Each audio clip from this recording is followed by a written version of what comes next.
안녕하세요. 삶일신입니다. 구급공무원 시험 과목 문제수 시험 시간. 네, 자, 시험 과목 구급공무원은 대부분 다 5과목이죠. 국어, 영어, 한국사가 포함되어 있고 나머지 2과목이 있고요. 일부 직렬, 일부 직렬은 2~3과목인 경우도 있습니다. 자, 시험 문제는 과목당 20문항씩이에요. 20문항. 그러면 100점 만점이거든요. 한 과목당. 그러면 한 문제당 점수는 5점.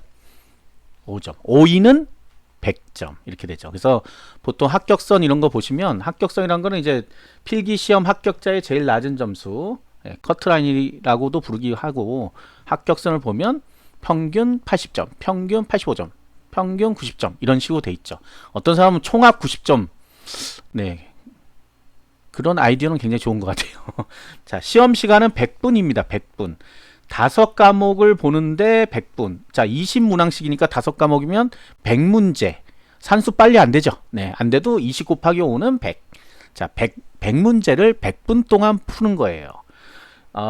뭐 수능처럼 과목은 나눠져 있죠. 그런데 내가 뭐 이거 풀었다 저거 풀었다 하든 뭐 앞에서 처음부터 쭉 풀든 그건 상관없습니다. 답안지 낼 때 과목이 순서가 있거든요. 과목 순서가 답안지 표기할 때는 순서가 없으면 어떻게 되겠어요? 막 뒤죽박죽 될 거 아니에요. 그러니까 순서가 있습니다. 1, 2, 3은 국어, 영어, 한국사예요. 보통. 그다음 4과목, 5과목이 어디에 있냐면 시험지 제일 겉면에 써 있어요.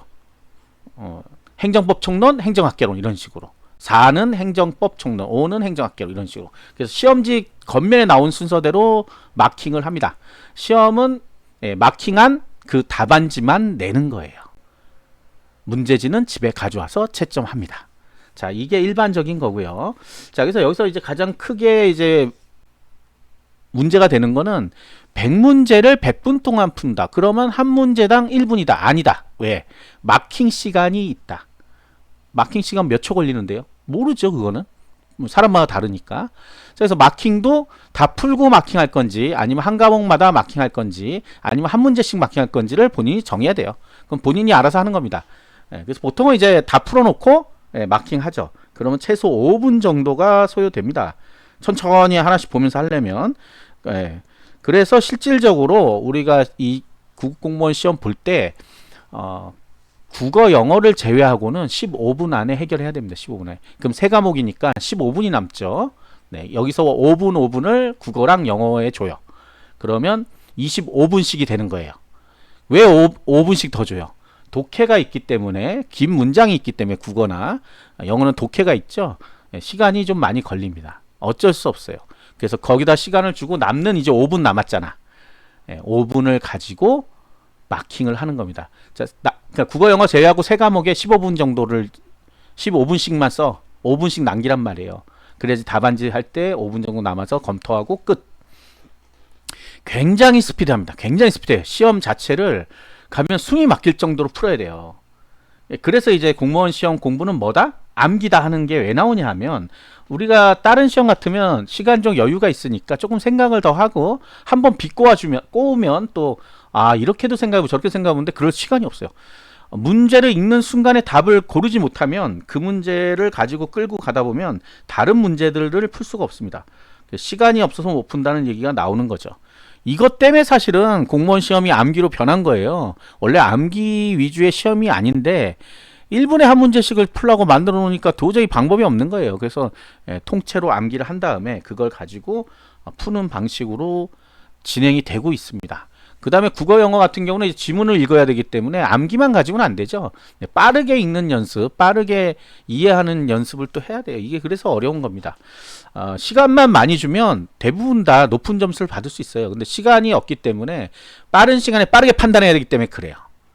그래서 어려운 시험이라고 하는 겁니다. 여러분들이 그거를 모르면 안 돼요. 이 공무원 시험의 설계가 그렇게 돼 있기 때문에 그거에 맞춰서 공부를 하는 거예요. 왜 그렇게 할까 이렇게 고민해 본 사람이 없죠. 그냥 뭐 하라니까 하고 이렇잖아요. 자, 공무원 시험 과목은 이렇게 국어, 영어, 한국사가 다 들어 있습니다. 대부분 다. 그래서 국어, 영어, 한국사는 이렇게 생각을 해봐요. 국어, 영어, 한국사 같은 날 시험 볼 거 아니야. 그러면 이 문제를 뭐 수십 개를 만들어요? 그런 사람들이 어디 있어, 바보가 아닌 이상은. 그래서 결국 다 똑같다는 얘기입니다. 같은 날 시험 보니까 같은 날. 다른 문제를 할 필요가 없잖아. 다 같은 시험 문제로 보면 국어, 영어, 한국사 하나만 있으면 되잖아. 하나만.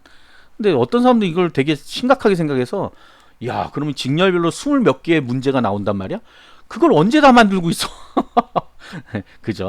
그 어마어마한 문제를 다 어떻게 만들어? 그래서 그냥 같습니다. 국어, 영어, 한국사는 전체 직렬에서 같은 날 시험 보는 문제는 같아요. 또 어떤 분이 이래요. 국가직 시험 문제랑 지방직 시험 문제가 같냐? 세상에 살다 그렇게 웃긴 질문은 처음 봤어요. 여기 있죠. 그러면 국가직 시험 본 사람은 지방직 가면 다 100점 맞잖아. 똑같으면. 그러면 지방직은 국어, 영어, 한국사 볼 이유가 뭐가 있어? 똑같은데.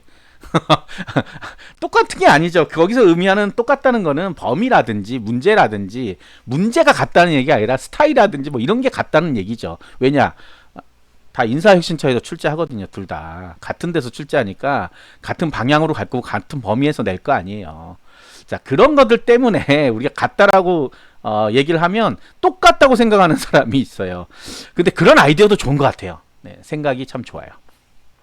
시험을 같은 날 본다고 생각할 수도 있으니까 국가직 지방직을. 그런데 같은 날 보지 않습니다. 국가직 먼저 보고 몇 개월 뒤에 지방직 시험을 봐요. 그러니까 같은 시험 문제로 보면 지방직은 다 100점이죠. 그러니까 시험 안 봐도 되겠죠. 그 국어, 영어, 한국사는. 근데 거기서 또 실수에 틀린 사람 있어? 그럴 리 없죠. 자, 그래서 안 같습니다.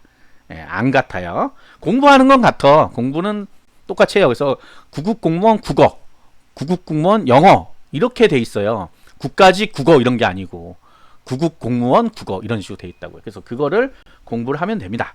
예, 그래서 하나를 공부하면 국가직, 지방직 둘 다 공부가 되는 거죠. 네. 어떤 게 더 어려워요? 이래요. 어떤 게 더 어려워요? 국가직이 어려워요? 지방직이 어려워요? 몰라요. 왜? 그거는 출제자 마음이지 뭐가 더 어려우고 말 건 없어요.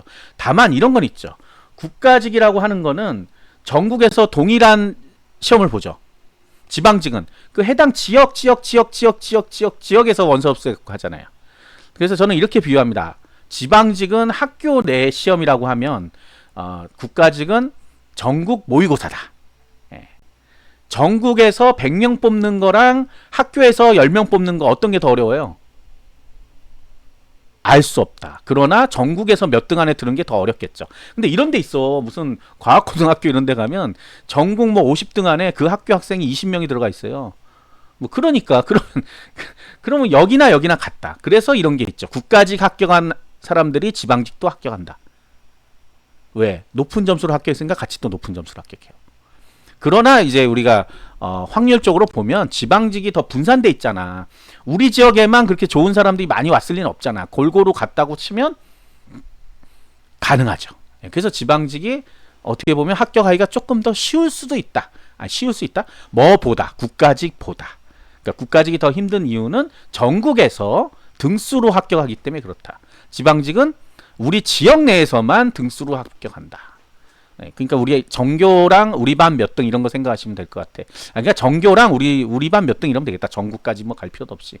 예, 그럼 우리 반에서 1, 2, 3등 했는데 얘가 전교 1, 2, 3등을 했다. 이런 경우도 있었어요, 예전에. 그럼 난 지방직은 떨어지는 거지. 뭐 그럴 수도 있지만 극단적인 예잖아요. 골고루 있잖아, 보통 등수로. 자, 그래서 국가직, 지방직 시험 문제는 같을 수는 없고 같은 방향이고 같은 출제처에서 하고 있다는 거고, 여기 지금 자세히 나와 있는 요 시험 과목들은 어디서 보면 됩니까? 시험 공고에서 보면 된다고 얘기했잖아요. 시험 공고에 다 나온 내용이에요. 그대로 갖다 넣은 겁니다. 그래서 시험 과목이 뭐예요? 뭐가 뭐예요? 하는 거는 다 뭘 안 봐서 그렇다. 시험 공고를 안 봐서 그렇다. 시험 공고. 각 지역별로 나와 있는 시험 공고. 국가직 시험 공고. 지방직은 지방직 시험 공고 어디 나와요? 아니야. 지방직은 17개 지자체와 17개 교육청이 있어요. 따로 나옵니다. 따로 나와요. 따로.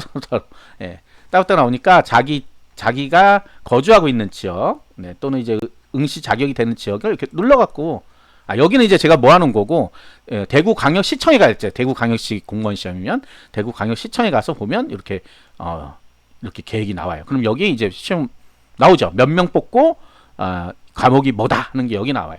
그러니까 내년에 시험 보실 분은 올해 거를 한번 봐야 되겠죠. 그러면 딱 나오죠.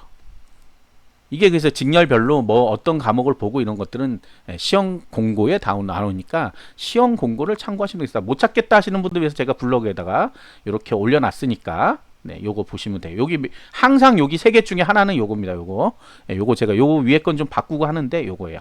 자, 요거를 클릭해서 보시면 된다. 구독과 좋아요 알림 설정 감사합니다.